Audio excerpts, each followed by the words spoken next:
নজরুল ইসলাম জানতে চেয়েছেন, ভুলে তাকবীরে তাশরিক ছুটে গেলে পরবর্তীতে মনে পড়লে করণীয় কি?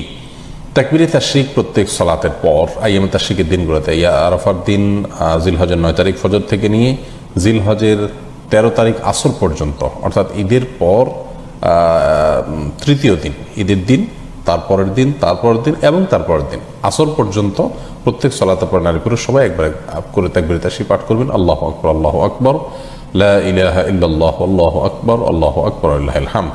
যদি কখনো আমাদের এটি পড়তে আমাদের মনে না থাকে, তাহলে যখন মনে আসবে তখন আমরা ইনশাআল্লাহ পড়ে নিলে দায়মুক্ত হব।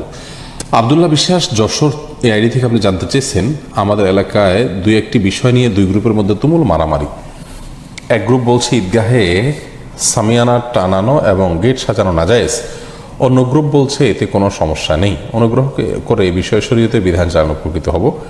ভাই আব্দুল্লাহ, ঈদগাহে যদি সামিয়ানা টাঙানো হয়, বিশেষ করে রোদ, বৃষ্টি, তাপ এগুলো থেকে আপনার বাঁচার জন্য, এবং খুব বেশি অপব্যয় না করে যদি ঈদের আনন্দকে পূর্ণতা দেওয়ার জন্য কোনো গেট টেট করা হয়, তো এতে কোনো অসুবিধা নেই। এটা নিয়ে বাড়াবাড়ি করা উচিত নয়।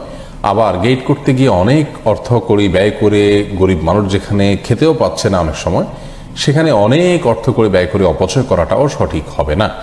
অতএব যদি অপচয়ের পর্যায়ে গিয়ে না পড়ে, তাহলে ইনশাআল্লাহ বিইذনিল্লাহ এ ধরনের গেট করে এবং সামিয়ানা টাঙিয়ে ঈদের সালাত আদায় করাতে কোনো অসুবিধা নেই। যারা এটিকে নিষেধ করছেন তাদেরও বোঝা উচিত যে রোদ বৃষ্টি থেকে বাঁচার জন্য মাথার উপরে কিছু দিতেই পারে, অতএব সামিয়ানা টাঙানোতে কোনো অসুবিধা নেই।